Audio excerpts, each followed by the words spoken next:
This is the Homeowner Show. Whether you're DIY or looking to hire, we're here to bring you the best information and tips for you and your home. My name is Craig Williams, and I'm not used to doing the intro because Kevin is playing hooky. He's not here today. He wandered on up north to go attend a Rangers game. So let me just take this opportunity to go ahead and let it be said for once and for all, for Kevin's sake, Nolan Ryan is overrated as a pitcher. Yeah. He had that one moment where he punched the guy out on the mound, and that's really what got him his fame. But he's really good at making hamburgers. I mean, that's pretty much what he's good at. So, sorry, Kev. Your team's not as good as the Astros. But I hope you have fun in Dallas and that you come back a better host for the Homeowner Show because of it. But anyway, we are really glad that you guys could join us today. We have an awesome episode. This is actually an episode I've really been excited about for a long time. But before we bring our guest in, let me go ahead and ask you to hit the subscribe button there in Apple iTunes or Apple Podcast, in Google Play, Stitcher, whatever it is that you're using. Don't use what Kevin's using. It's like some weird non-GMO podcast. I don't know. It's a weird app. Don't use it. It's bad. But wherever you can listen to the Homeowner Show, listen to it, hit the subscribe button, send us a like, hit that notification bell on YouTube, all the things to follow whatever is going on with the Homeowner Show so that you can stay up to date with what is happening here and the content that we are bringing you to make you the best homeowner possible. But today we have my friend Alan Stroud in the studio to talk about estate planning. Now this is something that I just truly believe is really important for every homeowner to grasp and understand. And have to go through probate twice now in our family. Let me just tell you how important it is to have someone like Alan on your team. It's just so crucial. How you doing, Alan? Doing well, thank you. And thank you so much for coming in and sharing your legal wisdom with us. Well, I appreciate you having me. Yeah, no, this is going to be a good conversation, I think. So, just to get things going, give everybody an idea. What's your background? Where do you come from? How did you get into this field? What's your story? Yeah, no, that's fair. Before I went to law school, I was working as a CPA. Okay. And I decided that's not the career path I wanted to do, so I looked around and went to law school. So you'd already had started like a pretty serious career. I did. Yeah. I worked. I didn't work in public accounting. I worked in industry. Okay. Worked for the phone company, in fact. Okay. As an accountant in one of the subdivisions of the company. Right. And various phases of accounting in there. So, but you're still technically a CPA. I am. I passed the CPA exam, got the work experience, got licensed, am a CPA. Yeah. We joke and say CPA stands for can't pass again. So I didn't want to give it up. It's one of those things. You earn it. You want to keep it. I don't practice accounting, but I am still a CPA. Someone once told me that it stood for can't protect assets. That might be true too. Not for you. There you go. There you go. But yeah, so went to law school, went back home. I was living in Dallas, working as an accountant, as a CPA. Moved back home to Tulsa, went to University of Tulsa Law School. Okay. And then because of my accounting and tax background, tax law really made a lot of sense for me. Yeah. I worked for a couple of firms while I was in law school that did estate planning and tax work and really liked it. And went on and did a master's in tax law. Oh my goodness. At NYU, which is a year-long degree after law school. Good grief. And yeah, if that wasn't enough, glutton for punishment, had to do another year. If I could have figured out how to make a living being a professional student, I probably would have. You and me both, man. But got out of NYU, came back to the Dallas area, worked as a tax lawyer for about 3 years with a big Texas firm. Yeah. And then went to a smaller tax boutique firm and switched to estate planning. Okay. So I was kind of doing the income tax thing and then shortly switched to estate planning. But one of the models there was they wanted the estate planning lawyers to understand income tax. Yeah. Which they really mesh together. You really got to kind of know it all when you're looking at all those things and know how they work.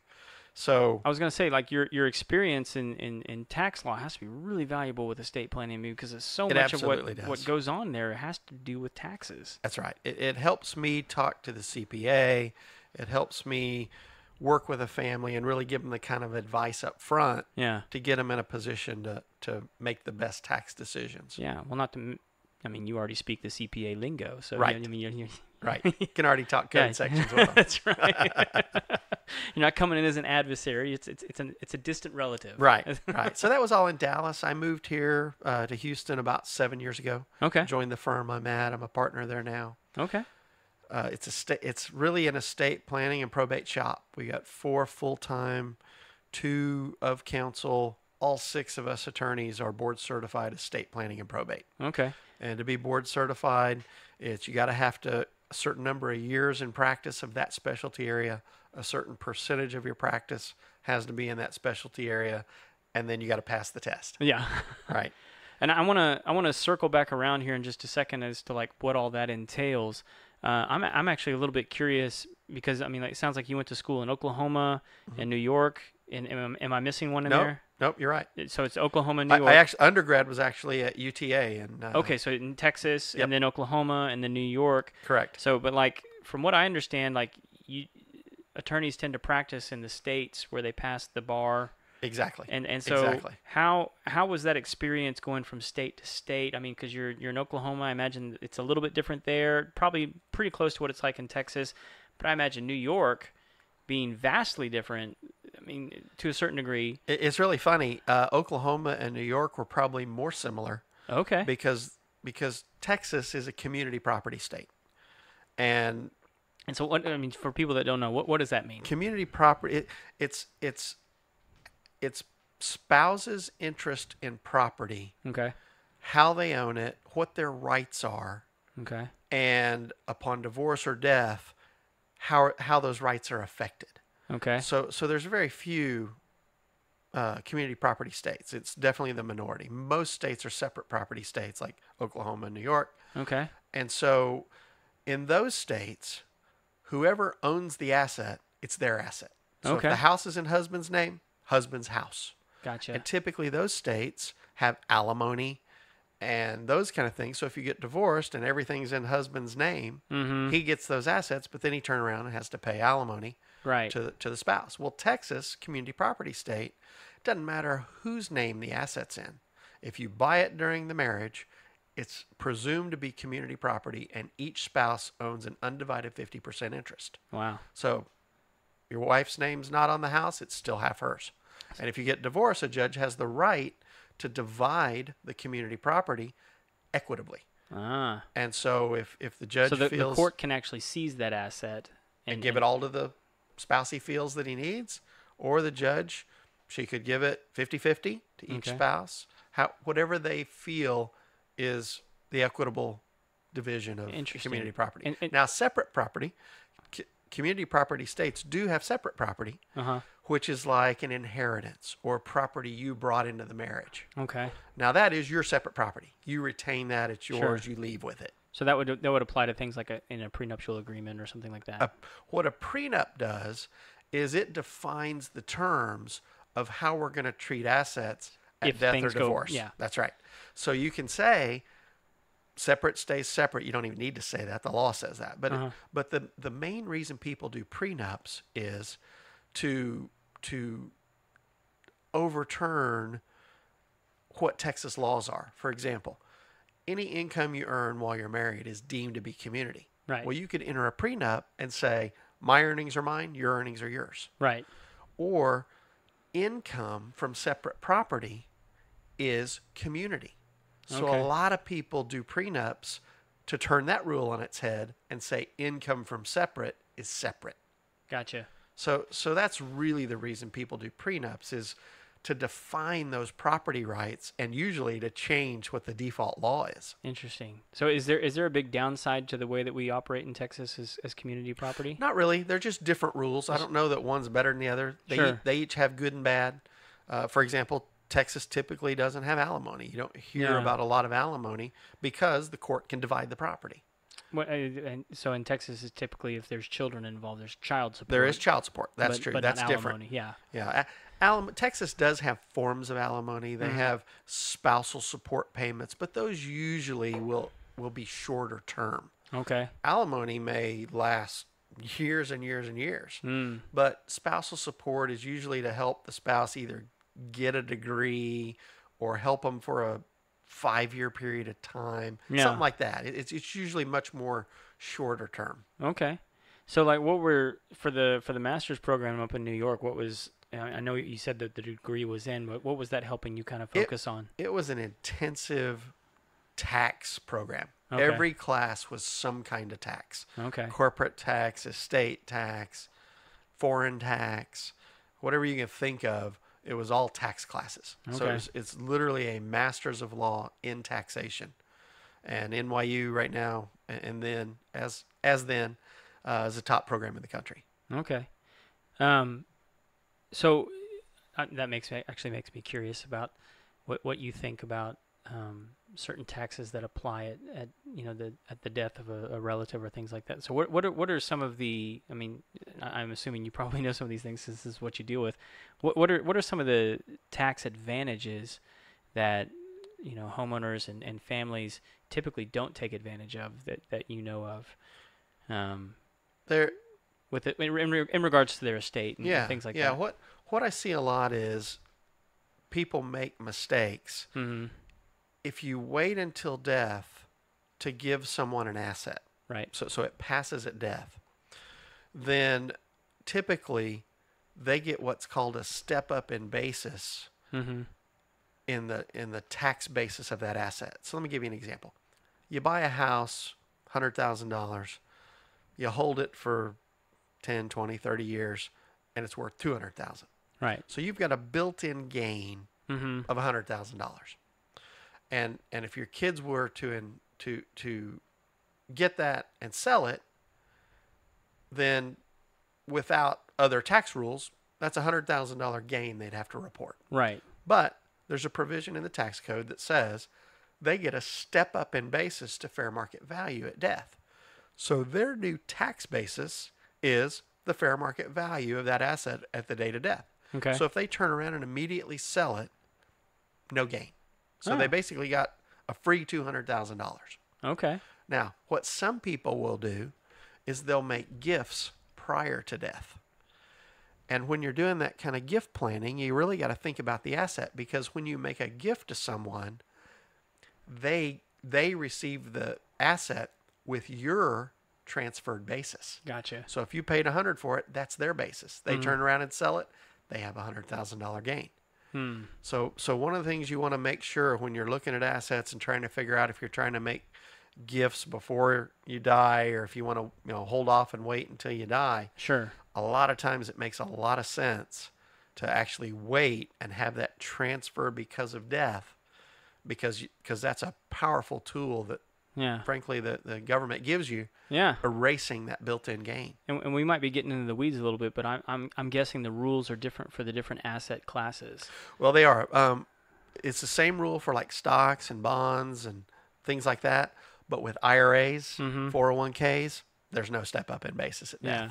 So there are certain assets that don't qualify for that. Sure. I mean, I'm even thinking like there's like physical assets like gold and silver and precious metals. No, and same thing. Same thing.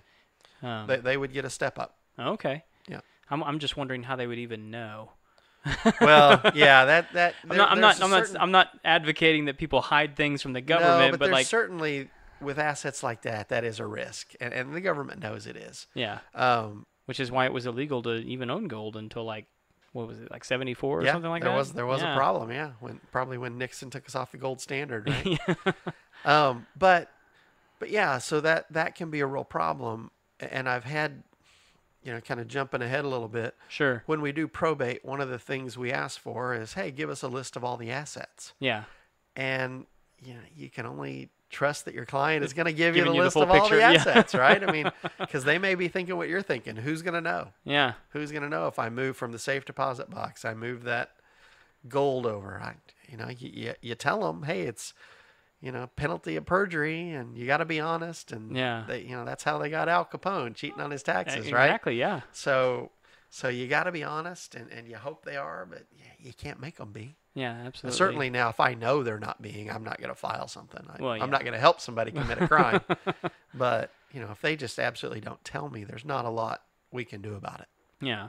Well, that actually raises something kind of interesting. I think about like sort of the lawyer-client relationship. Mm-hmm. I mean, like you do have the choice regardless of confidentiality. I mean, you can choose not to work with somebody. That's exactly right. Yeah. You don't have to work with someone.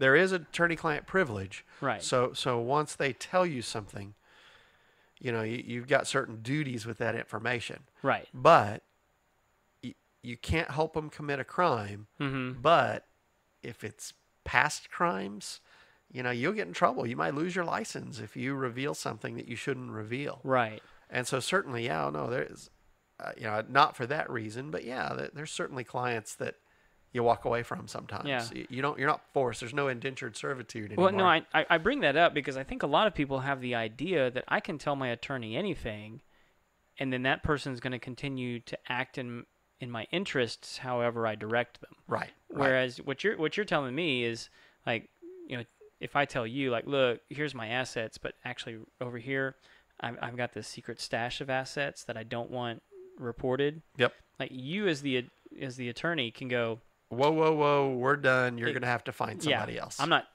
like going to turn you in because we have that privilege, but we're also not working together anymore. Exactly. Yeah. Exactly. I think that's important to know. It is. It is. mean- and you're right. It's one of those things that people don't realize. Yeah. A misconception out there. So let's roll it back. Yeah. And go, what is estate planning from a legal perspective? Great question. Yeah. Great question. Because I get asked that all the time. People think I manage money. Well, that's I don't do financial planning. Right. Estate planning is simply the process of helping someone arrange their assets to protect them from creditors or divorcing spouses or whatever the case may be, and to put them in a position to pass them on at their demise. Right. If they die, where do their assets go? So we want to make sure that we've got a plan in place that sets everything as they want it to pass. And so from your perspective, what is an asset? An asset is anything literally that they own. Mm-hmm. It could be a business that they own, so it's the stock in the business. Right. If it's a corporation, if it's a DBA or just a sole proprietorship, it's every little single calculator and phone and everything that the business has. Right. It's bank accounts, it's brokerage accounts, it's IRAs, 401ks, retirement plans, it's a vacation house, it's their homestead, it's a farm, it's the family ranch, it's the couch and the TV, it's their jewelry, it's their furniture, the cups and dishes in the cupboard. Yeah. Literally everything you own has to be administered at your death. Interesting. Now, do we detail everything like that in a will? No, of course not. That would be pretty meticulous. Yeah. But it covers everything. Yeah. And the will is intended to be very inclusive and very broad. Well, I was going to say, and you could probably speak broadly in order Absolutely. to like, all the contents of this particular home go to Susie. Yep. All the contents of this home go to Byron or whatever. Yep. And those kinds of things. So would your person also be considered an asset? Typically, no. Typically, no. Okay. Yeah. Now, intellectual property, yes. Okay. So like I'm trying to think of like how to put this, because like if you have wishes about your remains. Yes. There's a form for that. Okay. Yeah. Is that considered? Ted Williams and his frozen brain? Right. Right? There's Yeah. a document for that. Okay. And that is part of estate planning. Okay. Yeah. So let me just, there's a couple of sets of documents that we typically look at doing, because certainly there's different ways to pass assets. Right. A lot of people do estate planning without a lawyer. They just do it themselves. Sure. And they do it by how they own their accounts. They do them joint owners with rights of survivorship. They do them with beneficiary designations. All right. So you're using some terms I think Yep. probably people don't. No, that's fine. Let's what was talk that? about What was it. that first one? Typically, when you have a bank account that two people own, Yeah. the default for most banks is JTWROS, joint tenants with rights of survivorship. Okay. And that means when one of us dies, it automatically goes to the survivor. Okay. So you die, your wife walks to the bank with a death certificate and says, put that account in my name. They say, okay. And if that's the case, it doesn't matter what your will says. Mm-hmm. That account, you entered into a contract with the bank, and that trumps what your will says. Really? Yes. So anytime you have beneficiary designations where you've listed who gets it with a form at a bank, or if you've got life insurance, you've got a beneficiary designation form. Or if you've got an IRA, there's a beneficiary designation form. Yep. Anytime you fill one of those out, that trumps what the will says. Okay. And that's a big misconception out there, Yeah. or at least a big point of confusion for people. They don't know which one. Right. You know, the will says one thing, this says another. Which one wins? Yeah, but hey, I updated my will. But I didn't go back and update. You know, you see it. People have a life insurance policy. Name their spouse. They get divorced. Maybe the state law where you are says, okay, well, if it's an ex, we're going to treat that ex if they died first. Right. That's how we do it in Texas. Not all states are there. So you could accidentally have something because you never took the time to go back and fix that asset. You're giving your ex something. Sure. And people don't intend that. And there's probably good reasons for that being in place. Yeah, probably so. Historically, Yeah. you know, they said, look, the will's not going to govern it, and that was your last thing that you said you wanted to happen. Sure. So we're going to honor it. Yeah. Well, now Texas's specific rule says, look, if you named an ex and you get divorced, the only way the ex gets that life insurance, if you come back after the divorce and list that ex again as the beneficiary. Because sometimes in a divorce decree, it's required. Oh, wow. You might have, if you've got a minor child, typically child support's going to stop after you die. Sure. So if it's a young child, sometimes they'll put in the divorce decree, hey, get a $100,000 life insurance policy and make it payable to your ex. Yeah. So that if you die, she's got a replacement for child support. Yeah, I'm even thinking from like my own perspective, if, not that I think it would ever happen, but if I were to get divorced, I would actually want my life insurance policy to go to my wife because, I mean, like, she's going to be the one taking care of my children. Yep. And so I want that money to go to her. Or, I imagine there's other ways of setting it up. We can Right. go into a trust or different Right. things like that. But like at the end of the day, I want that money available to my kids and their care and she's going to be the one doing it. So she's the one that's got them. So. And it's not like I'm limited to one life insurance policy either. Right. So. But yeah, you're right. You said there's other ways to do it. And sure, I mean, there's a multitude of ways. Right. Yeah. So the self-help Mm-hmm. estate plan, basically you go in and you organize all your assets so that by contract or by law, they're going to pass at your death and you don't have to worry about a will. I don't know that I'd say that's what the majority of people do, but I've heard statistics that only about 50% of people have wills. Yeah. So certainly there's a lot of people that either aren't planning or are planning the self-help route.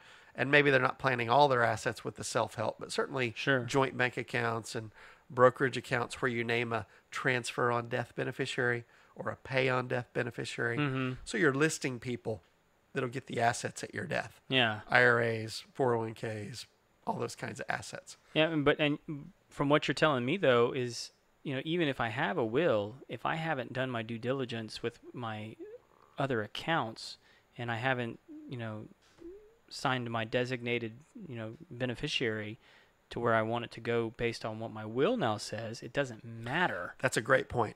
Well, when you're looking for an estate planning attorney, you want to find somebody that's going to make your plan comprehensive. Mm-hmm. We literally ask clients after our meeting and after they hire us, we give them a homework sheet. And one of the homework sheets, one of the items is get us blank beneficiary forms so that we can fill them out and they match your plan.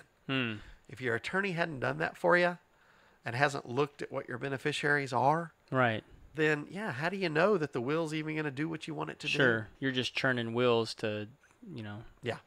So that's a key thing to look for if you're out there looking for an estate planning attorney. Yeah. Make sure that they're looking out for your entire plan. Diligence is That's what right. we're talking about here. That's right. Yeah. So what are some other things that involve estate planning? Yeah. So there's the self-help. Of course, I don't advocate that. Sure. I think most people need a will. because there's going to be some assets you forget about. And frankly, in most states, your biggest asset or one of your largest assets is your home. Right. And not all states have an ability with a deed to automatically transfer that to your spouse at death or to your kids if both of you die. Right. So at a minimum, a will is going to cover that. Right. One of your biggest assets. So now I say that Texas, and I know several other states, have deeds, and Texas's is called a transfer on death deed. I think Colorado has one called a beneficiary deed. Right. And what those allow you to do is say, okay, here we own it, husband and wife. If one of us dies, the survivor gets it. If the survivor dies, these people get it. And so it's a nice probate avoidance vehicle. But the problem is with the Texas law, it's brand new. This is a brand new. Texas passed it, not this legislative session, but I think last. Okay. And what they added into the statute was, however, the home is going to be subject to the debts of the estate. So now, give you an example, husband dies, wife has the house, it's a big house, it's a big expense, she wants to downsize. So she goes to list the house for sale, they get a contract, title company comes in and says, hadn't been 2 years. That house is still subject to debts of the estate. We don't know if there's still debts or not. We're not going to issue a title policy because some creditor may come out of the woodwork and claim an interest in the house. And so all of a sudden she can't sell the house. So when you talk about an interest in the house, are you talking about like a lien or a mechanical lien or something like that? Yeah. Okay. So if a creditor came in and said there's a hospital bill and the estate has to pay it, well then here's this house. So you're saying it could be something as simple as a credit card. It could. Okay. It could. Yeah. Now, I gave an example of a surviving spouse. Let me correct that. A surviving spouse, that's going to be their homestead. Sure. And homesteads in Texas are not available for creditors' claim. Gotcha. So let me do that a second death Okay, example. yeah. So second spouse dies and gives it to the kids, Right. and the kids want to sell it. That's our example, where the title company says, look, it's not your homestead. And so this creditor may have a claim against the house to where if you sell it, they get money to satisfy the creditor, to pay their debt. So we're not going to let you sell it to this guy who's offered to buy it, because if we give you the money, then they may come back after us, the title company, for allowing you to sell it. Yeah. And so we're not going to, title company's not going to take liability. They're no dummies. They're in business to make money, not lose money. So it's a problematic statute, and I haven't seen a bunch of people using them. I have done some with the caveat every time I've kind of warned my clients, hey, this may affect the future sale of this house for a couple of years after a death. Are you okay with that? Yeah. And so if they go in with their eyes open and know that's the risk, then okay, I'm fine with it. Yeah. But, just you got to make sure they know. So, and this may just be the weird, sinister way that my brain works, but if that house was gifted to the kids, could they then make it their homestead? They could, but it's not their homestead as of the date of death. So it they'd have all matters on that magic moment. They'd have to know beforehand that death was coming. And they would have to move in and file the paperwork and actually be living there and it be their homestead. Gotcha. So you'd have to be deceptive in order. Right. and you'd have to put the deed in their name. Yeah. Right. So they'd have to be a partial owner. And then now we've got the step up in basis issue that I mentioned earlier, right? They know what they're doing. They do. They're going to get their money. So I'm typically going to recommend that we do some kind of plan, a will or a trust or something that's the document that sets out the roadmap of what happens to the assets at death. Sure. So that's, I think most lawyers are probably going to advocate that. Most of us are not going to advocate self-help. How do you get a will? Well, you can go to LegalZoom, if I can give them advertisement. Yeah. You can go on the internet. There's other services that provide that. Yeah, absolutely. They're probably good. The problem with those services is, and I've reviewed a bunch of them, is filling them out. Yeah. We mentioned earlier, I don't have all the detail. I don't list every single asset. Usually in a will, I may have a few specific bequest, and that's just a fancy term for I give this asset to this person. Right. Grandma's wedding ring I give to Sally. My grandfather's Rolex watch I give to my son George or whatever. Yeah. So I'm naming things and giving them to specific people. Every will should then at the end say, and everything else, the rest, residue, and remainder. We call it the residue clause. Sure. I give everything else X. I give it to my wife. I give it to my kids to be divided in equal shares. Whatever. Yeah. But it's like an algebraic equation. Sure. It's X. Everything else, right? Yeah. I have reviewed wills that either people have handwritten themselves or they've done it on one of those internet deals, and either there's not a residue clause or it doesn't properly dispose of all the assets. So at the end of the day, when you read through their will, not everything's taken care of. Yeah. You've got what we call an intestacy. An intestacy just means there's no will for that asset. Okay. And if that's the purpose, well, why'd you do the will? Yeah. If you're going to leave holes in it, it's as if you didn't have a will at all. The other problem with those things is execution of a will, and that's a fancy word for signing the will, Yeah. is a very specific process in every state. And there's certain things you have to do in a written will to make it a valid written will under your state laws. For example, in Texas, you have to have 2 witnesses and a notary. Okay. And, well, let me back up. You only need 2 witnesses.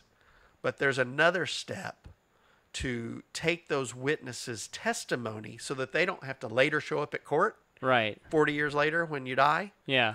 And it's called a self-proving affidavit. And that's where the notary comes in. Gotcha. So it's really a second step. You're just swearing them in and taking their testimony, and it's all then on the one document. Preventing inconvenience later on. Yes, exactly. Gotcha. Can't find them, got to do a different way to prove it up, whatever.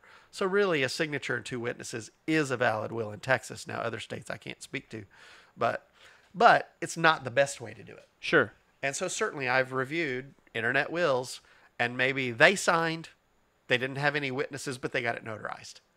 Well, that's not a valid will in Texas. So it's as if they had nothing. I saw where they had 1 witness, and that's it. So they signed and had 1 witness, and that was all. Again, I had to tell them, I'm sorry, that's not a will. Yeah. So I mean, is that something that just immediately sends the estate into probate? that's a great question. Whether you have a will or not, you've got to have that probate process. Sure. In Texas, if it's a will, we call it a probate. If there's no will, we call it an administration. I'm sure other states have different terminology. Okay. So it's kind of specific. If there's an executor appointed, that means there was a will. If there's an administrator appointed, that means there wasn't. So Yeah. there's different little legal names for these various processes. I had to learn executress. Executrix, that's the female firm. Executrix, yeah, sorry. That's the Yes. female firm. Yeah. Form of the word, yeah. And there's some courts that are very specific about using that, and some that don't want you to use it at all. They want it all in just the generic executor. They don't care. My wife's been named a couple of times, and so I was like, "What is this?" Yep. It's very common. And it's actually, I don't know if I can even say it, an administrator and an administratrix. Ah, So okay. it's even that way for that term. Wow. But you have basically a probate regardless. Okay. So that doesn't throw it into probate. You already needed a probate. Gotcha. It throws it into a different kind of probate. Ah, So if you have a will, it's usually an easy probate gotcha. because you've named who your beneficiaries are. The will tells the executor what to do. You just need to get it blessed by the court and then go through whatever your state process is for administering the estate. Mm-hmm. Without a will, now you got a whole different problem. You got to prove up who the heirs are, and you got to look to state law to see who's going to inherit. Right. So that's where not having a will makes your probate costs go through the roof, because there's all kinds of extra stuff that happens. In Texas, we have an extra attorney that gets appointed by the court to protect the unknown heirs, and they've got to do research and figure out who the heirs are, how many kids there were, if there was a spouse, if there's kids from another marriage, all these things. They don't work for free. No. And guess who gets to pay? The estate. Court's Before not anybody paying them. else. Right. Yeah. Yeah. In fact, they get paid at the first hearing. They expect a check at the hearing, which, they've done their work. They're done. Fair enough. Yeah.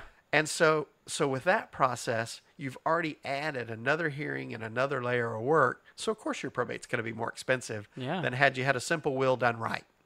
Yeah.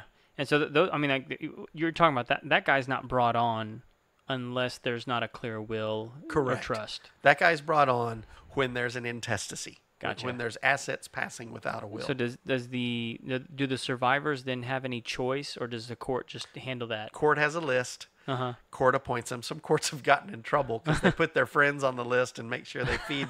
So there's been some judges that have That gotten would in never trouble. happen, Alan. Come But- on. But not here, not down here, not in Harris County, No, not in Montgomery. But yeah, there's a court list, and of course, you got to apply to be on the list and take certain courses and show Yeah. that you're a knowledgeable lawyer who deserves to be on that list. Hmm. So yeah, there's a vetting process. So I mean, I'm sitting here thinking about the person who thinks, I don't need one. Mhm. I can just write a note and say, this is who I want to get this is who I want to get that, and sign it, and that be it. I have probated a 4x6 index card. Really? As a will. Now it wasn't it wasn't self-proved. It didn't have the notary and all that. In most states, a handwritten will is valid. Okay. And so as long as it's all in your handwriting, yeah, it can be written and signed by you. Now there's probably going to be holes. Sure. They may not know to appoint an executor. In Texas, they may not know to ask for independent administration, Right. which gets you into the fast probate process. The cheaper, faster, less court involved. They may not know to say executor shall serve without a bond. Right. They may not know all those little things to say, but if they, they generally get where their property's going, and they appoint an executor, that can be a couple of sentences if done right. Yeah. And all of a sudden, yeah, you can do that. Well, So it may not be the easiest and cheapest probate, Yeah. but it's better than having no will at all. Yeah, well, and I want to ask it this way because I think it'll be a good lead-in as to like why it's good to have a relationship with someone like you. But like, say you have a will, Okay. but then later on you're like, well, I didn't, say that the time is coming. Your days are numbered, Okay. and you decide to make an addendum to that in handwritten form. Yes. Is what I write in my own hand gonna hold up against the contrary in my will? Legally, yes. Okay. It's just subject to challenge, right? Somebody may argue you didn't have the requisite mental capacity. Sure. Maybe you got cancer, you're on pain pills. They argue, well, the drugs were affecting his mind. Right. Or maybe your daughter moved in and she's kind of Took advantage. undue influence. Sure. And so she's exerting control, and your handwritten one says she gets everything. Right. So the other kids sue and say, come on, that's clear what happened. She moved in and she exerted control on dad, made him change it. Right. So certainly it's a little higher scrutiny. It's circumstantial almost. Right. Yeah. Okay. But it's absolutely a valid document. In fact, one of the techniques we use when we draft our wills, we typically will have a provision in the will that says, I give my household goods and personal effects. Okay. So, and then we give a little laundry list of what all that is. Okay. Furniture, furnishings, jewelry, clothing, whatever. It's your personal effects, your stuff. Right. And we say, I give that to my spouse if my spouse survives me. If my spouse fails to survive me, I give that stuff to my kids. Right. However, I reserve the right to leave a letter to my executor which may distribute some or all of those assets. So we tell the client, if you have specific things you want to give to specific people, get you a piece of paper and a pen, write it out. Mm-hmm. I give my Rolex watch to, I give my whatever, Yeah.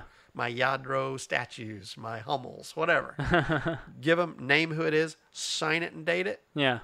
Yeah, that's a codicil to a will, and I've probated those before. Wow. So yeah, not a problem at all. We encourage it because we don't want to nickel and dime them. Yeah. And come back to us. Oh, I changed my mind on my knickknacks, and I want to give this to my nephew. Yeah. So you don't need me to do that. Just do it yourself. Yeah.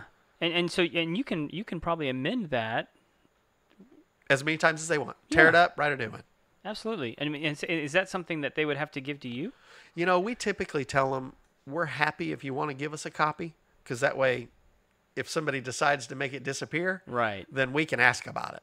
But the key is to put it with your will, because a lot of attorneys in the past, and maybe some still are, but I don't think it's the normal practice now, would keep as a service to the client, we'll keep your will for you. Right. We'll keep it safe. Now, I think what they found is over time you get fireproof file cabinets full of wills if you've got an active will practice. You were actually mentioning this to me storage before. problem. I mean, like you have a huge storage problem. It's a storage problem. Yeah. And people move to another state. They don't bother to tell you, but you got to keep that will forever. Yeah. Because just because they died, it's still valid if it's their last will and testament. Yeah. And it's still good, so we can't throw it away. So it's one of those things you got to keep forever. Yeah. So and it's not like you're getting any residual income off of that either, right? Well, that used to be the thought. I think it was a marketing thing. If we keep the will, they'll come back to us for the probate. Right. So I think that's one of the reasons attorneys used to do it. But they found with their professional malpractice carriers saying, look, don't keep original documents, because if you lose it, they're going to sue you because you lost it. So the better practice is give the originals back to the client, let them keep it. And so I tell them, if you do that letter, put it in your packet with your will, so that whoever your executor finds your will, they find your letter. Yeah. That's what I tell folks. Awesome. Well, and I don't want to miss the opportunity to ask you the difference here, but like, and I think we mentioned it a couple times, but like the difference between a will and a trust. Perfect question. Yeah. What's that? Absolutely. So is there a difference between living? Yeah, that's great too. Okay. Living will, living trust. Right. You've heard all those terms. So really in most states, there's two ways two kind of platforms, so to speak, to pass your assets. Okay. One is with legal documents. Certainly there's the self-help method where there's not really a will at all. But assuming you go to an attorney and you actually have a plan, Yeah. you can either have a will platform, and the will contains all the provisions that say, here's what happens when I die. Tells the executor, here's what you do. Whether it creates trust at your death for your beneficiaries. A lot of people, if you have a taxable estate, we haven't even talked about that yet. If you have a taxable estate, there's planning that you do and trusts that are involved that are created at first death when the first spouse dies, and at second death when the second spouse dies. Gotcha. And those trusts can be created in the will. So the will has a trust built in. The other platform is to go ahead and make what we call a living trust. And that's a trust document that we create today, and it can actually own assets. So if you had a vacation home in Florida, I would tell you, you probably need a living trust, because I don't want you to have to probate in Florida and in Texas. Gotcha. Let's get that Florida property in your trust, so we've eliminated the Florida probate. Now, people that live like in California, they have the cost of probate are very expensive. Right. So if you've heard Susie Orman on CNN, she's always telling people everybody needs a living trust. Well, that's because they're in California. Everybody in California needs a living trust, because the executor and the attorneys can charge fees based on a percentage of the estate. So that cost can get expensive the more expensive your estate is. Well, and with property values in California. That's right. So that's going to drive it up. Yeah. So everybody there, well, not everybody, a lot of people, especially homeowners, have living trusts in California. And what that does is, if the property's in the trust and you die, the trust says, here's what you do with those assets. Right. So you don't need probate. You don't need a probate judge to tell you. The trust is a contractual agreement that tells the trustee what to do. Gotcha. Where a will is only valid if you probate it. So a probate judge has to bless it, has to basically bless the executor as being appointed and say, yes, you qualify as executor. Now go do what you need to do. Right. So a will is kind of a probate process, where a trust is kind of a private process. So, now, the unfortunate term you've heard is living will. Right. It has nothing to do with property whatsoever. Okay. That has to do with healthcare. We'll talk about that in a minute. Okay. So, and from what I hear you talking about, like a living trust, it sounds as if it allows the estate to almost act like a corporation on behalf of a person in the time of their death. That's a good way to think about it. Okay. It's a way to hold assets with. It technically is not a separate entity, but yeah, you can kind of think of it that way. Okay. It's a contractual agreement between a trustee and the beneficiaries.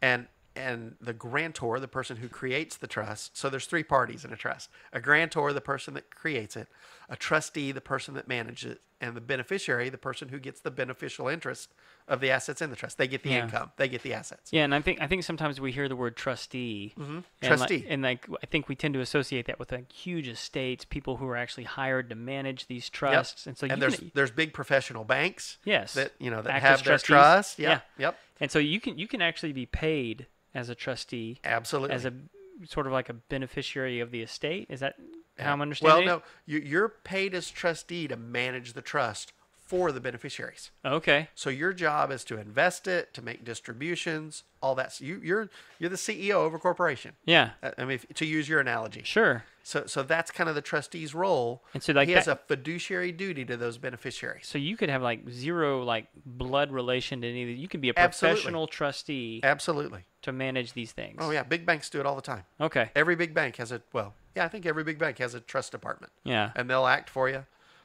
Most of the brokerage companies have a trust division. Okay. Because they want to make sure that their customers are served. Now, when I have this discussion with clients, I tell them, look, do you want somebody like that watching over it? And what you're really doing at that point is you're protecting the beneficiaries from themselves. Sure. Right? I've heard statistics, and I apologize, I can't vouch for them, but kind of common lingo in the business. I've heard that most inheritances are gone within 2 years. So I ask people, do you want to protect your beneficiary from themselves, or do you want to allow them to be their own trustee? Yeah. And then they have free reign to invest the assets and spend the assets, but it's in a wrapper that we call a trust, Right. so that creditors or divorcing spouses can't get to it. So that's the benefit of it. Yeah. But if they're their own trustee, we're not prohibiting them from benefiting and taking money when they need it. Sure. Nope. The deal is nobody else can force them to. A judge can't order them. Take money out of there and pay your creditor. Yeah. Take money out of there and pay your spouse in this divorce. And this may be in the weeds a little bit too. I'm just curious though, but like, so say I'm a beneficiary and I'm not happy with the way the trustee's managing the account. What do I do? Happens all the time. It depends on what the trust says. Okay. So I even talk to clients about that. Do we have a provision? I usually have a removal power. Who can remove a trustee? Yeah. Can they remove the bank? Sure. Or do you tell the beneficiary you got to suck it up and deal with it? them? Yeah. And because I trust this trustee and this is my money manager and I trust them and I want them to be involved, because maybe they move the trust to another trust company. They might fire the money manager and hire their own. Yeah. And so some clients are like, no, I want it to stay at this brokerage house or this trust company because I trust them.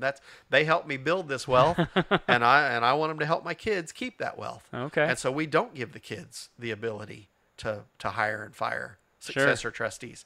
Now, I usually do have a provision in that case. If I give them the right to fire a trustee, they've got to hire another corporate trustee. They can't get cousin that's Bill right. Or their girlfriend or Yeah. their boyfriend or whatever, right? Yeah.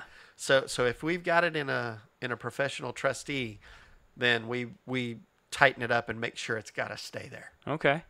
Well, let's circle back around then to living will. So Perfect. What's that? So in addition to wills and trusts, so those are the documents that pass the assets. Every client, I'm going to advise that you have what I'll call my power of attorney package. Okay. I want to take the wills and trusts generally take care of assets and pass them when you die.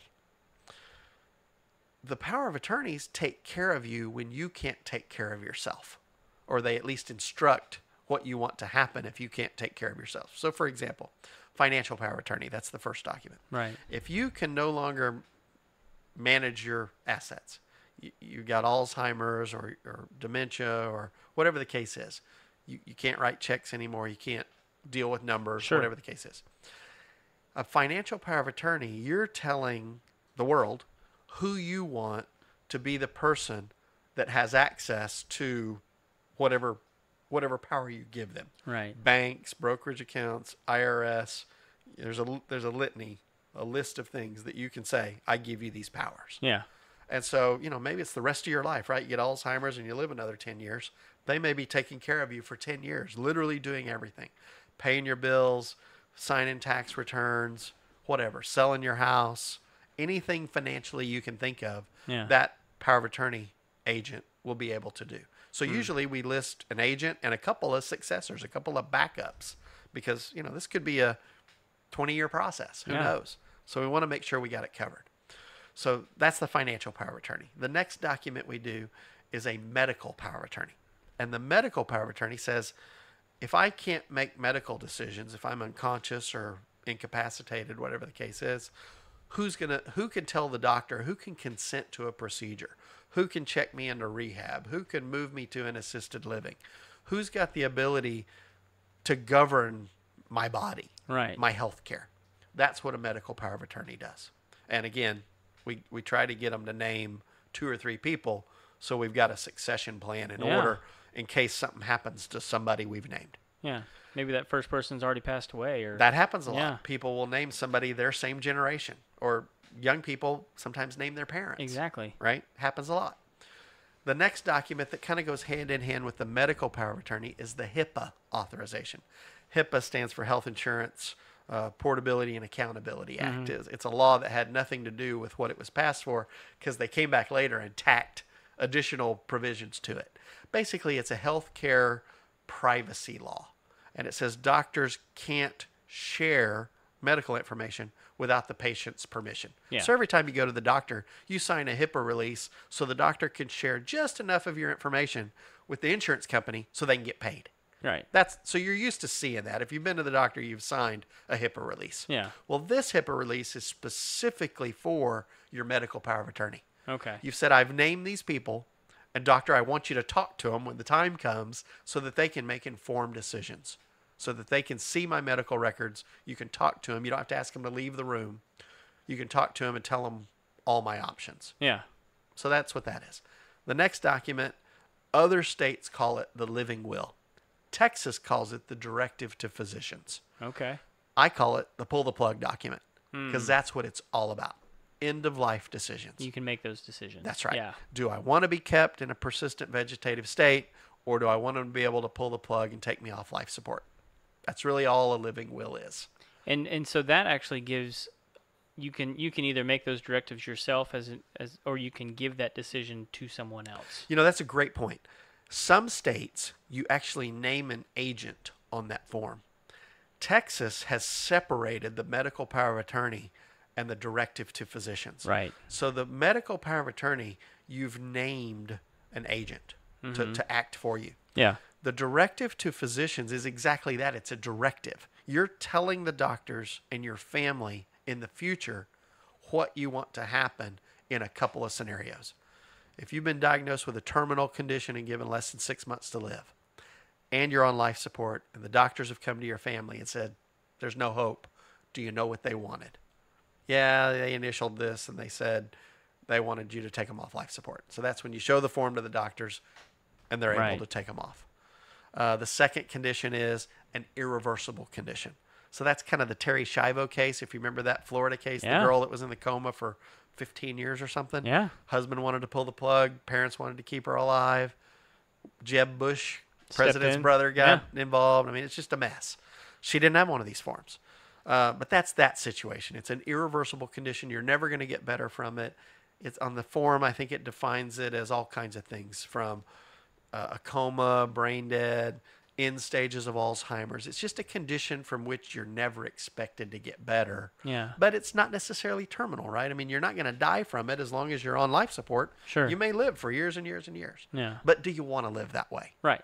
And this form lets you tell your family and the doctors, no, I don't want to, or yes, maybe they'll, maybe I'm Ted Williams, keep me alive until they find a cure, right?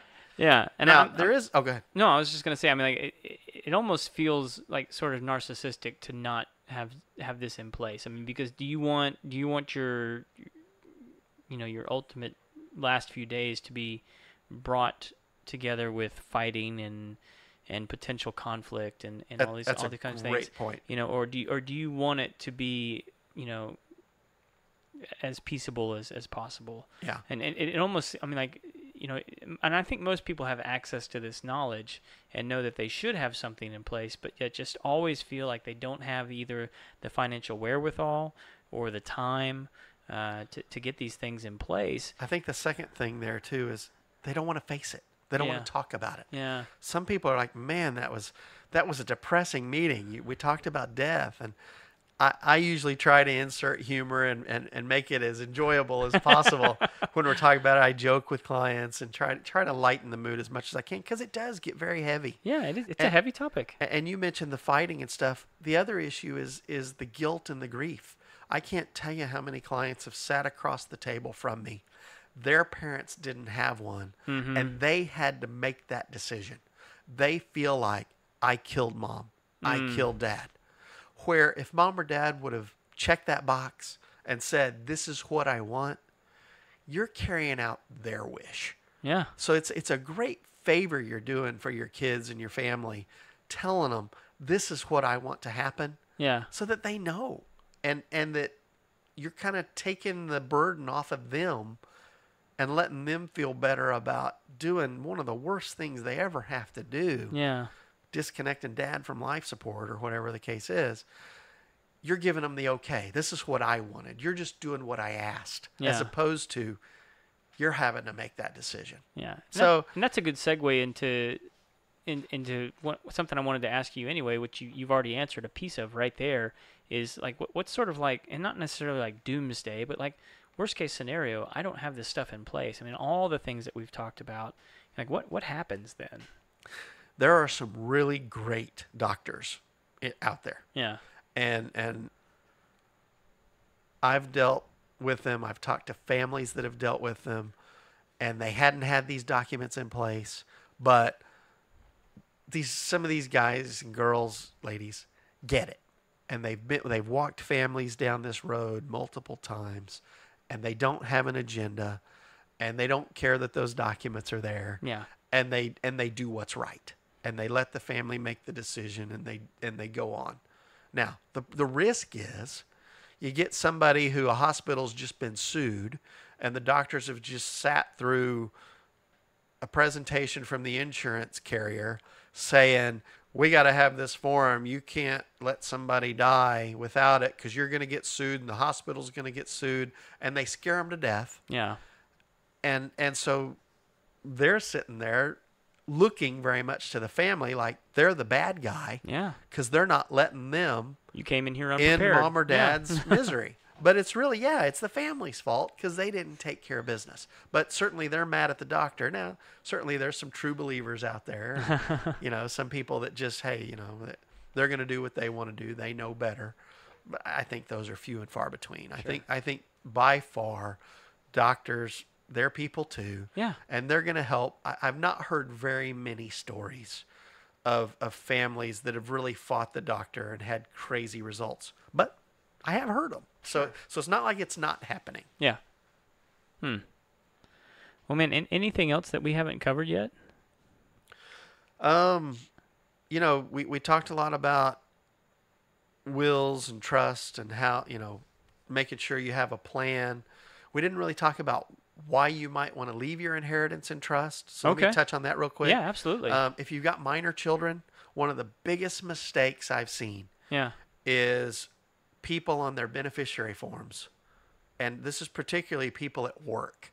You've got a 401k, you've got a company life insurance, maybe you've got an accidental death and dismemberment policy, whatever. You've got these benefits at work. And they hand you this form and they say, fill this out and give it back to HR. And it says, primary beneficiary, contingent beneficiary. What do 99% of people do? They write their spouse and their kids. Yeah. And if their kids are 8 and 6, do you think an insurance company or a 401k company is really going to cut a check to a 6-year-old with a lot of zeros after it? You've just created a nightmare for those kids. And the crazy thing is even if one spouse dies, we've seen this happen where sometimes a parent will name a child to get an asset. I don't want to pretend to know the reasons, but you expect it's things like maybe they don't trust their spouse not to spend all the money, so they want to make sure it's in the child's name to maybe protect it or something. So sometimes we see that at first death, stuff somehow ends up in the kid's name, a minor's name. a lot of people, a lot of parents assume, well, I'm that child's parent, so surely I have the right to access and spend that money. Mm-hmm. You don't. Oh, wow. Right? And that's most people's reaction. Oh, wow, I don't? No, I mean, based off what we discussed earlier with like community property in Texas, I would think that might supersede that. That's a great example. So backtrack just a second. Sure. Let's say you have community property in Texas, and you're a blended family. Okay. So you've been married before. Maybe there's his kids, her kids, and our kids. Right. Doesn't have to be all three sets, but there's at least one set outside the marriage. If you don't have a will, Texas has a will for you, and every state's that way. That's a catchphrase I use when I'm out doing networking and stuff. When I'm giving my 30-second elevator pitch, that's how I usually end it. If you don't have a will, Texas has one for you, and it's probably not what you want. Yeah. Especially for blended families. And let me scare you with this one. Yeah. Husband has a child from a previous marriage. He dies. Wife and no will. Wife inherits her half, or she continues to own her half of the community property. Husband's half goes to all the kids, stepkids and wife's kids. Wow. So now she owns her house with a stepkid that she may or may not like, who's probably having to deal with the ex, the other parent of that stepchild, who's now controlling that child's ownership in her house that she lives in. Yeah. Horrible situation. Jeez. Horrible result. But probably happens more all often. the time. Yeah. Happens all the time. And like people are just shocked. They're floored. How in the world? And that's true with a house. That's true with a business. I mean, imagine all of a sudden your business is, your wife dies, and all of a sudden her kids and her ex-husband now own half of your business. Yeah. How in the world are you going to make that work? Well, and I think from the outside, some of us would look at that and go, well, that doesn't seem right. But like, this is the state trying to prevent a Cinderella situation. That's right. Yeah. That's right. They came up with a rule that they thought was most fair, and I'm not going to question that. Sure. I just tell my clients, hey, that's the rule. Yeah. And most of them say, that's not the rule I want. So let's do some documents and make sure it doesn't happen. Yeah. But we do probates all the time where we weren't involved in the planning. They were referred after death, and either there was no planning or there was poor planning, and we're dealing with those kind of situations. Yeah. Well, and I think that's a good point too, is I think part of having a relationship with a firm like yours is understanding what's going to happen to my estate were I not to put these things together. Exactly. Because Exactly. I'm not going to get that at LegalZoom. Right. That's exactly right. And that's not to like besmirch them. It's just not at all. It's not what they provide. Right. They say it themselves in their advertisement and in their website. We're not lawyers. Right. They're not giving legal advice. Well, guess what? I am, and I do. Yeah. Not that this podcast can be presumed to be legal advice by Right. me. There's my disclaimer. There we go. We got that in. You need to contact me for a consultation. Yeah, none of this will hold up. That's right. Let me answer a question you asked, and I took a big No, go ahead. circuitous track, and let me get back there. So the biggest mistake I see people make is those beneficiary forms. Okay. They list spouse, they list their kids, minor kids, or whatever. So you say, well, what's the right answer? Well, the right answer is to have a will that has at a minimum what we call a minor's trust or a children's trust. Okay. That says if both of us die, the assets go to a trust for our children. And you name the trustee. It can be a friend, it can be a bank, it can be an uncle or an aunt, whoever. So it's this other person that you trust is going to manage this trust for until the child reaches a certain age. 18, 21, 25, you pick the age. I usually recommend 25 or 30. Let them get older, let them be more mature before their we brains develop. Exactly. And so then on the form at work, you name spouse as the primary, and for the contingent you say to the trust under my will. And that way it flows through the will. Yeah, it's got to go through probate. Flows through the will, gets into that minor's trust, and now you can spend that money to raise your child. Right. They don't have to use other money to raise the child. Yeah. They get to actually use it for what it was used for. Okay. So if I'm understanding you right, you can build these contingencies into your will and estate to where if I were the only one to pass, it would act like a will. My wife would continue to manage the assets of the estate, Yep. just as if I Just were say she gets it all. right. But should the two of us unfortunately go in a car crash, then things move in a different direction into a trust under these conditions. Yeah, That's that's one of the primary reasons you need a trust. Right. You've got minor kids. The second reason you need a trust for the kids is you're giving them a lot of money. Right. Right? I don't know what that magic number is, but what I generally tell people is when someone gets an inheritance, they're going to spend some money. They're Sure. going to buy a house. They're going to pay off a house. They're going to buy a car. They're going to pay off a car. Right. They're going to pay off student loans. They're going to go to school. Whatever. Whatever they're going to do, there's something they wanted to spend money on, Right. but they hadn't been able to. Yeah. Now they got a big pile of money. They're going to spend some. Yeah. Now, if they're inheriting enough that they're not going to spend it all, and so once they're done with that kind of initial spending spree, they've got some left over, and it's a significant amount that they could invest and save for their retirement, that may make sense to leave that in a lifetime trust so that you've put it in a wrapper where no creditors can get to it. If they get divorced, it's like a prenup. A judge can't award it to the spouse. So you've protected that inheritance then for the rest of their life. So I don't know what that number is. Somebody comes in, they've got $1 million, but they got 10 kids. Yeah. Well, each kid gets $100,000. Maybe that's not a good, maybe they don't need a trust. That's not a good example for a trust. But if they've got one child and that one child is going to get $1 million, they probably ought to have a trust. Yeah. Now, somewhere between there is probably the line of who needs a trust and who doesn't. It's different for every family, and I just talk to folks and let them make that call. Yeah. Well, and this may be a little specific, but I would imagine. I mean, someone who's in a situation like mine, and and we have several people come on the homeowner show that are like me, that end up owning multiple corporations. Right. And those corporations end up having employees. Yep. How do you?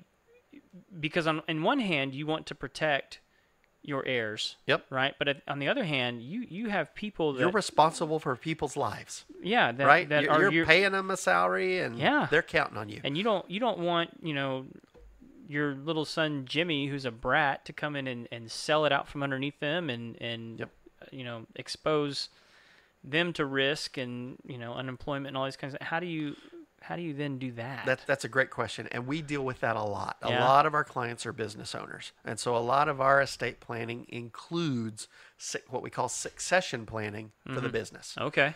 And so we're going to look at the specific scenario, and maybe the answer is we're going to give the key employees the option to buy the business over a payment term. Sure. We don't expect them to come up with cash. If they could afford to buy a business, they might have already bought one, right? right? Yeah. So we don't expect them to do that. We're gonna get your life insurance person involved, and we're probably gonna look at life insurance products. We don't sell it, but we sure know how to use it and how to recommend it, and say this would be a good fit to help fund these different plans. This would be a good way to get some cash flow in the business, because if you died, the business is going to hurt until it kind of gets its feet under itself and figures out how to operate without you. Well, if you had $100 or $200 or $500,000 of instant cash, that's going to help the business make that transition. Yeah. So a lot of times we're doing it for cash flow infusion. Sometimes we're going to figure out a succession plan. Maybe you got some kids. Maybe one child is in the business and one isn't. Right. Well, what do you do there? A lot of folks that own businesses, the business is the primary asset of their estate. Yeah. And they don't have a lot in a brokerage account or a cash account. The business is by far the biggest value. Yeah. Well, do you want to just say, okay, well, I leave the business equally to the kids, and the one that's working, it feels like he's working for all the other kids because it's, he only owns a fourth, and maybe they outvote him. Yeah. So we look at things like, maybe we do a voting, non-voting reorganization of the corporate equity or the LLC, whatever kind of business it is. Sure. And say, okay, 1% is voting, 99% is non-voting. If we divide it, say you got 4 kids, we're going to divide the business into fourths. The one that's working the business gets the 1% voting stock and 24% non-voting stock. Everybody else gets 25% non-voting stock. So he's got control. He can manage the business. He's not hindered by them interfering in a business they don't understand.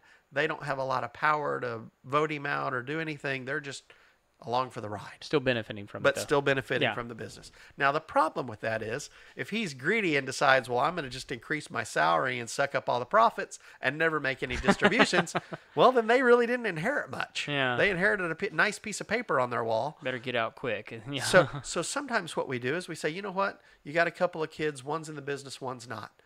Give the one in the business, buy a life insurance policy for an equal value, and now you've got money to give to that kid out of death. So there's all kinds of things we do. It's just all usually very custom and looking at the business and how the key employees work and who might be a person that might want to buy it. So yeah, it's different for every client. And again, so we just look at those options. Having someone like you to even know that that's an option. Exactly. Yeah. Exactly. Man. This is like drinking from a fire hydrant. It is. And I use that example a lot.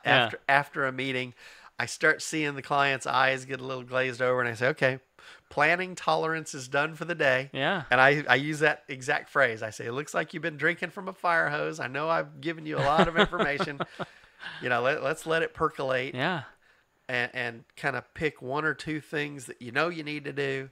And maybe we can do this in phases as it makes sense. Start with the basic building blocks. You need a will. And then we need to start working on, okay, how are we going to protect the assets? And okay, how are we going to make sure the business is set up? And, we just kind of hit them as the client's comfortable with hitting them. Yeah. But we address all the issues.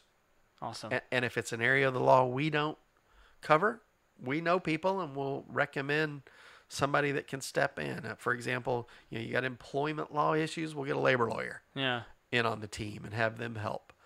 If there's a divorce, we don't do family law. We're going to get a family law attorney involved. If we've got, I think 3 of the most powerful words anyone can use in business is I don't know. Exactly.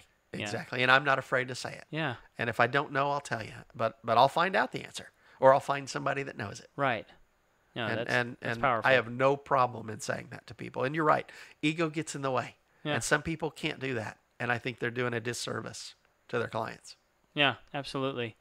Well, I mean, I think one of the other questions that's probably lingering out, I can hear people asking is like, what should I set aside in my budget in order to get this process started? That is a fair question. Yeah. What I tell people is, and like we want you to, we don't want anybody to be holding you to any numbers. Yeah. But I think everybody wants a general idea as to what they should be looking at. That's fair. Let me start with the simple. If somebody just needs a power of attorney package, right? So, for example, kiddos going off to college.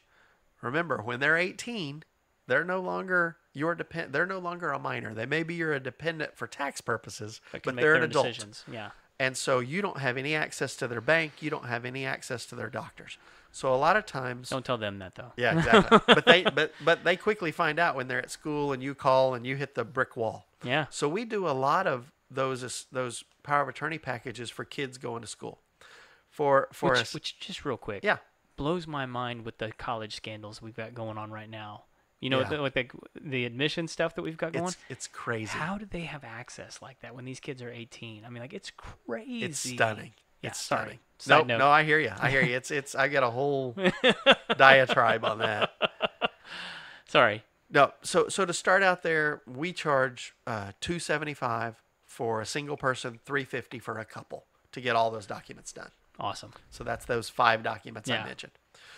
To start with a will, if we just do a simple will, our firm, we're probably, for a husband and wife, we're probably in the neighborhood of $1,000 to $1,100. Okay. So add those two things together, $1,400 in that range for a simple will, right, to get things going. We start throwing trust in. Minor's trust is a few $100s more. Okay.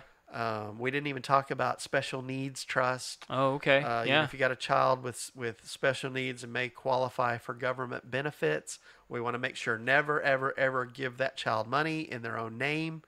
And even a regular trust doesn't work. We got to have a special trust, and it's called a special needs trust. It can be part of your will, or it can be a standalone trust. Either way, if it's a part of your will, we typically add $400 to $500. to the cost of the plan Yeah. to incorporate that, to add that. If it's a standalone trust, it may be closer to a couple of $1,000s. Yeah. So a lot of people like the fact, hey, let me get that added to my will as part of the plan, because that's a lot cheaper to do Well, it that way. just real quick, because I know we have a lot of friends with special needs kids. I mean, without having that in place, do you run the risk of that child or dependent becoming a ward of the state?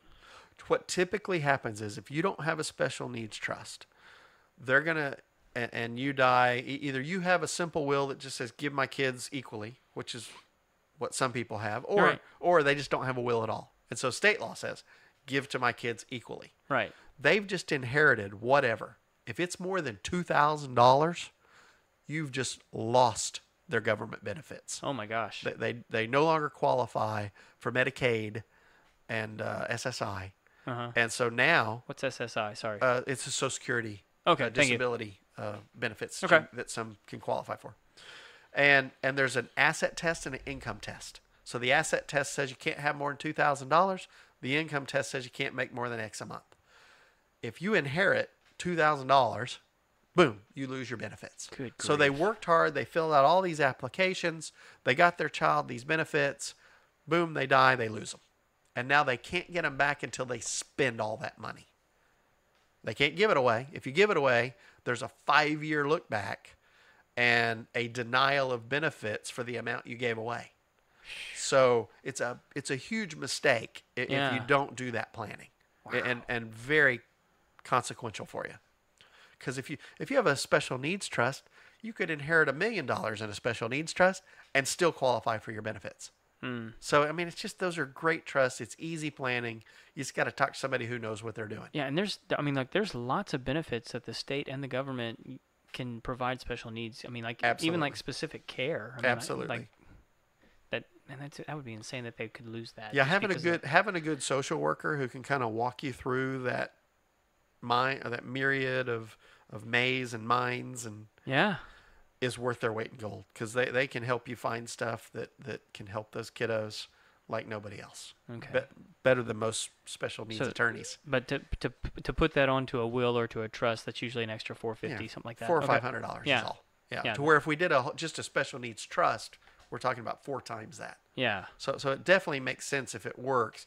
The only time you set up one during life, as a standalone one, is an attorney who wants to make a lot of extra money, or maybe grandparents are wanting to gift while they're alive, and they don't want to give it to parents. They want to go ahead and put it in an earmarked place for the kiddo. Yeah. And so that makes sense that you're going to go ahead and set up that trust now and let it start receiving assets and letting it grow. Yeah.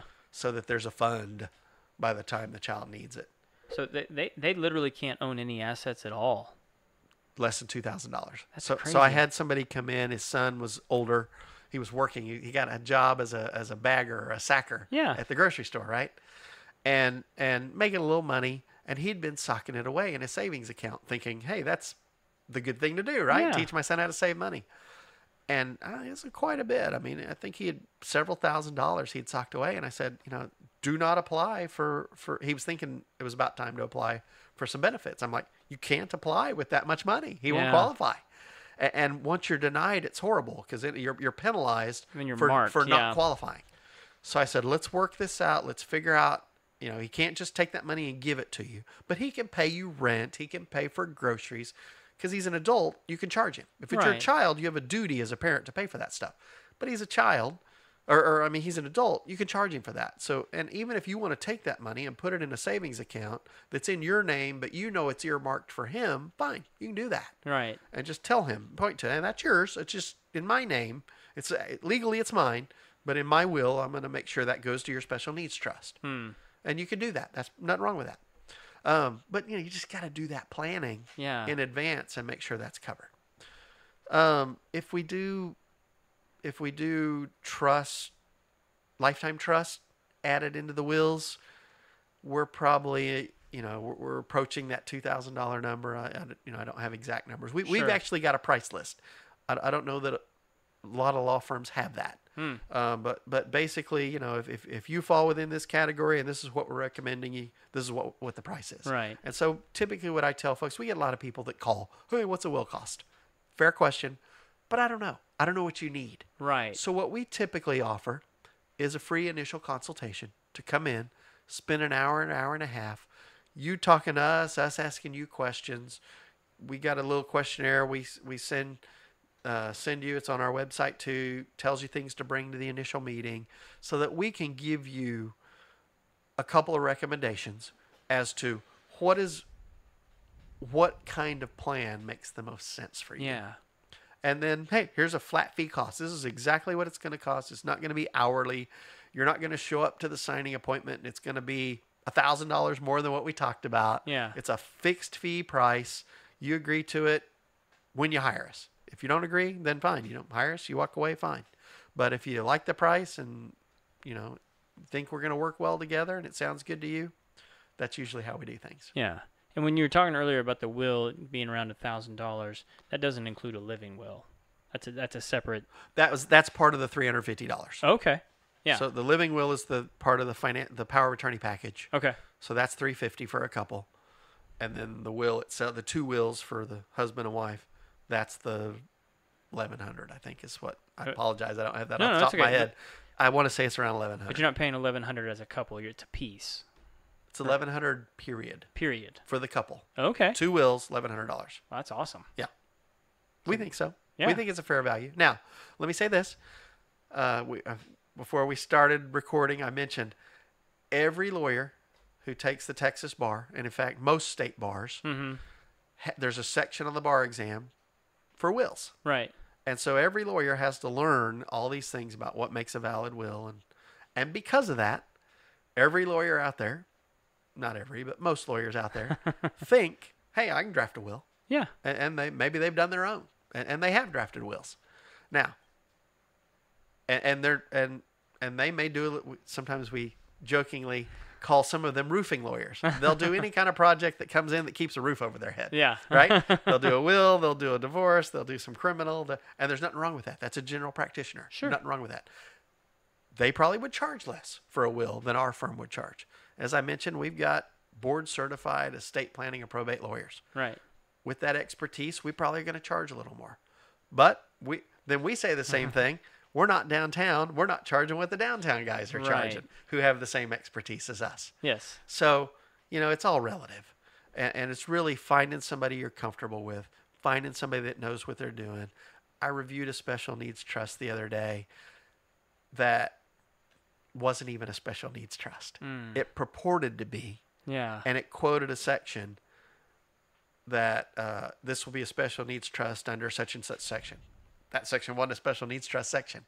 So I'm like, look, if you sign this, I'm glad you came to me. I can help you fix it.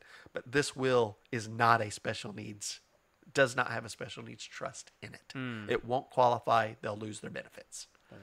That would be terrible. And so, I'm sure the guy intended to do well. I'm sure he thought he was doing good work. It just happens. If you don't deal in this area a lot, there's a lot of special stuff that you're just going to miss. I mean, that's why I don't do those other areas of law. I don't do patent law. I don't do divorce work. I don't do criminal work. I don't do, all those different things because you got to do it all the time to be good at it. Yeah. And I don't. So, I know I do what I do and I do it well. And I pass the other stuff along to lawyers who we've got relationships with other firms that we know do good work and we're happy to give their name to clients. And we don't take a commission or a fee or a cut or anything. We just, hey, that's your client. You treat them well. We know you will. If we hear that you don't, we're probably going to replace you on the list with somebody else that does treat their clients well. So that's the value we try to add. Man, all of this has been such good information. I think you've even given us like a good filter. So if I don't live in Houston near your firm, like I have some good information now to go out and find a good person that can handle this stuff for me. Yeah, you want to look for some if you're out of state or we're probably not going to do wills out of state. A lawyer generally practices in the state they're licensed in. Certainly, we've got clients all over the world with the oil companies here. Yeah, we'll do a will for them, then they get shipped off to Australia or the Middle East or wherever, right? And I've had people sign wills in foreign embassies before that we've done and sent to them. Yeah. But they're still claiming Texas as their residency and their permanent domicile. I was going to say, so so we their can do estates that. are handled in Texas. Yeah, so we can still do that. They Okay. generally don't buy property in the Middle East. They rent. Yeah. So it's easy to say, hey, look, I mean, I'm a Texan. I still claim this as my domicile is the term. But if they didn't, they could still, see if I learned enough, they could set up a trust Yeah. that would force their estate to be settled in Texas. Trusts are much more portable than wills. That's a great point. We didn't talk about that. But Yeah. yes, trusts are much more portable than wills. In fact, most trusts should have a provision in them that allows the trustee to change the jurisdiction of the trust. So if you decided I'm moving to California, you exercise that provision and say this is a California trust, and now California law applies. You die and your kids are in different states, they can do that in their state. Huh. So it's nice, yeah. That's cool. So trusts are definitely much more portable. Awesome. But yeah, if you're in another state, if you're, we can handle anything in Texas, but some people prefer their lawyer to be right there in their same town. Yeah. And I understand that. They want to sit down in their office and talk to them. You want to look for somebody that estate planning is a principal part of what they do. Yeah. You want to look on their website and see what are the kind of things that they say that they do. If there's a big laundry list of things that they do, then they probably don't specialize in estate planning. Yeah. But if you kind of, in looking at the things they list, they're all generally related to estate planning, that's probably a good fit. In Texas, you can look for somebody who's board certified in estate planning and probate. Now, I'll tell you, I have friends that aren't, that are good lawyers and do good estate planning work. Yeah. I am board certified, so of course I'm going to say it's a good thing to have. And generally, you've got somebody that has a high percentage of their practice in that area, and they do a lot of it, and they were competent enough to pass that exam. In other states, they may have similar kind of board certifications. There for people who are looking for specific issues, like if they've got an elderly parent, there's a certification called elder law. You may want to look on an elder law website and look for a local attorney that's got that specialty. Yeah. So yeah, what you're looking for is just somebody that does a lot of that kind of work, and not to say that a general practitioner, you could probably get a good will there too. But frankly, if you've got a complicated estate plan, a lot of those guys are going to refer you out to somebody. Yeah. They know they shouldn't be doing a complex trust with all kinds of tax provisions and all kinds of crazy stuff. I get a lot of referrals from other attorneys that just simply, hey, this one, I'll do the simple wills all day long, but this one is over my head. You do it. Yeah. So Beyond their scope. If you got a good, honest person that knows their limitations, they're going to tell you, hey, I'm not the guy for you. Yeah. I mean, it's sort of like telling people, I don't know. I mean, it's better for everybody in the end if you know what you can do and you cannot do. Yep. Man, you've given us a lot of information. So and I know you're going to be happy for people to reach out to you. If people have additional questions, where can they get a hold of you? Yeah, there's a couple of ways to reach out to us. You can go on our website, and that's at www.jr, like junior, Beck, Beck, law.com. Okay. So all one word, jrbecklaw.com. And there's places on there where you can click and type a question and submit it. We've got questionnaires on there that you could look at, give you some ideas about, hey, these are the kind of things you need to be thinking about as you're doing an estate plan. I think you even said it had like a list of things that you probably need to have together before you even come Yep, in. it's got a list of things to bring to the meeting. So that's always good to kind of look at that kind of stuff. You can give us a call at 281-440-4777. You can shoot an email. We've got a general mailbox for those kind of things, info@jrbecklaw.com. If you wanted to shoot it to me directly, Alan.Stroud, ALAN.STROUD @jrbecklaw.com. Okay. And so there's lots of ways to reach out and get us, and we're happy to entertain those questions. And like I said, we'll offer a free consultation if you want to come in and talk about your plan and get some recommendations. We're Awesome. happy to do that. Yeah, we'll link all that up in the show notes. Appreciate that. Yeah, and so, I think we need to move on to our now famous part of the program called the Final Four. And that's usually got a little bit more bluster to it, but Kevin's not here to bring that gusto. But we're going to ask the questions anyway, and I'm going to show him that I can remember them. So the very first question of the Final Four, what's the one tool you won't leave the house without? So we qualify this by saying, your friend Joe calls you. He said, hey, got an emergency situation at the house. I need you to get over here real quick and help me. What's that tool you're going to make sure is in the back seat on your way over to Joe's house? Man, that's a good question. I think, and this is any kind of emergency, not necessarily relating to what I do for a living. Correct. But anything relating to the house. It could be the dishwasher. It could be a door fell off the hinges. It could be anything. You don't know what it is, but Joe called you, and there's something wrong at the house. Let me tell you. My previous answer would have been something different. Last year, the drain from my sunroof on my car got clogged, and it caused the water to back up in a downpour and fill up my floorboard inside my car. Oh my gosh. And I was just beside myself. I called the car dealership, and they gave me a quote of around $5,000 to fix the problem. They said they were going to have to pull all the the headliner down, and they were going to have to pull the dashboard out. It was labor intensive. And I'm like, oh, I can't pay that much for that. That seems ridiculous. And I talked to somebody, a mutual friend of ours, Rick Schisler, and he said, YouTube. He said, get on the internet. You can find something on there that will show you how to fix that yourself. And I pulled out my phone, and I got on there, and I found a video on exactly what to do.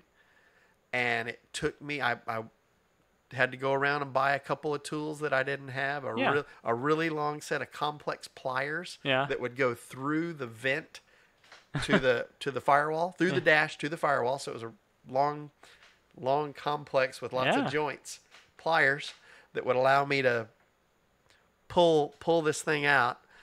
And so it took me maybe an hour to go around buying the things I needed to buy. And then once I started working and taking the things apart that I needed to take apart, it took me about an hour of labor. And I fixed it myself. So I would say my computer, or specifically if I'm leaving the house, your phone.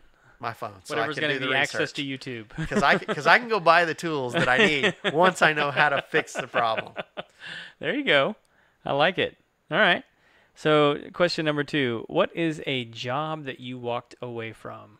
Now, some people use this as an opportunity to talk about a career job that they walked away from, but it could also be a project in the house, whether it be, I tried to re-roof the house, and that didn't go. I tried to resurface the pool, and that just didn't go so well, so I had to call such and such.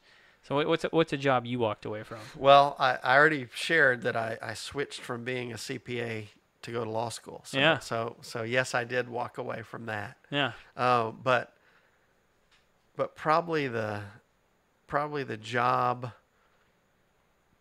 that I walked away from is I had a leak in one of the bathrooms with a pipe, a water leak. And I'm pretty much not afraid to tackle just about anything. Electricity, any of those things, but water scared me. And so I got my dad. Because he's more adventurous than I am. And we got into it, and we just could not get it sealed to where it wouldn't leak. So we had to walk away and call the plumber. And the plumber came out, and he said, your only problem is your torch wasn't hot enough. Because we just bought one of those little deals at like a butane. At Home Depot or something. And he said it just wasn't hot enough long enough, and you didn't buy a professional one. You bought a cheap one. Your flame wasn't hot enough. And so that was probably I just had to. Water scares me. You can't have a leak in the wall. That's the worst. You got to fix it right. That'll destroy everything. So that was the one I walked away from and said, I just can't do it myself. I tried and didn't get it done. That's one worth walking away from, I think. All right. Question number 3. How do you wind down at the end of a long day? Wow, that's a good one. Different ways, probably. Sometimes it's just coming home and relaxing and watching something mindless on TV. Yeah. If I'm just exhausted. Sometimes I enjoy reading. Mm-hmm. Reading's kind of a good way to divert the mind. Yeah. Get it focused on something else. You run to fiction, nonfiction? What do you do? You know, I probably read more fiction than nonfiction. Yeah. Occasionally I'll read the nonfiction, but more often than not, I like, kind of enjoy the entertainment aspect of it. So it's more of an escape. It is. Yeah. It is. It is. Now, sometimes the learning aspect of the nonfiction, leadership books and management books and that kind of stuff, whatnot, that's good too. I enjoy that. But that doesn't help me wind down. Yeah. Because usually I'm focusing on that. It kind of revs your brain up a little bit. Yeah. It kind of wires you back up. So for the wind down, usually one of those two things, or, sometimes just playing on the computer or playing on the phone, just doing goofy stuff. Yeah. Wasting time. Sure. Connecting with people, talking with people. Awesome. All right. So number 4, my personal favorite question. What is the best piece of wisdom or advice someone's ever given you? Probably I would have to go back to a young age and just I assume it was my mom or my dad that probably first said it. I've heard it from a lot of different people, though. Just the old golden rule. Do unto people as you'd have them do unto you. Yeah. I found that in business, that's the best way to treat people. If you've got a situation where somebody's unhappy with something, treat them the way you want to be treated. Yeah. If you were in that situation, and I'm always more than fair, and people appreciate that. People see it as genuine. They appreciate the way you do business. In fact, it was funny. I spoke at a group earlier today, and I mentioned the same thing we talked about. I said if I don't know the answer, or if it's the kind of law that I don't practice, I refer it to somebody else that does. I find a lawyer that does that kind of law. And the guy who was talking to me smiled and said, "But you get a fee. You get a fee split with them, right?" And I said, "Actually, we don't." I said, "We do not take a piece of the action. We give that work away, and you deal with other attorneys that way. They're going to remember that. And if they have an estate planning issue, they may send it my way. And it's just one of those, do unto others as you do unto yourself." And it really does. It's things come back. Yep. And it works out. Absolutely. Well, Alan, this has been awesome. I appreciate it. I enjoyed it. Man. I enjoy talking about this stuff. You can probably tell. I enjoy learning about it. This has been really, really good. We didn't get a lot into the probate side, so if you ever want to do another one of these and I think we definitely go heavy need in probate, I'd be happy to come back. Well, yeah, we need to get together again for 2 reasons. One, we need to get in that. We also need to give Kevin the what for not being here. There you go. So he needs to get his comeuppance for being absent. So, well, listen, everybody, thank you so much for tuning in to the Homeowner Show today. Again, if you have not, go ahead and hit the subscribe button. If you have questions about any of this, you can always reach us at info@homeownershow.com. And until then, we'll be back next Tuesday with a brand new episode for you guys. See ya.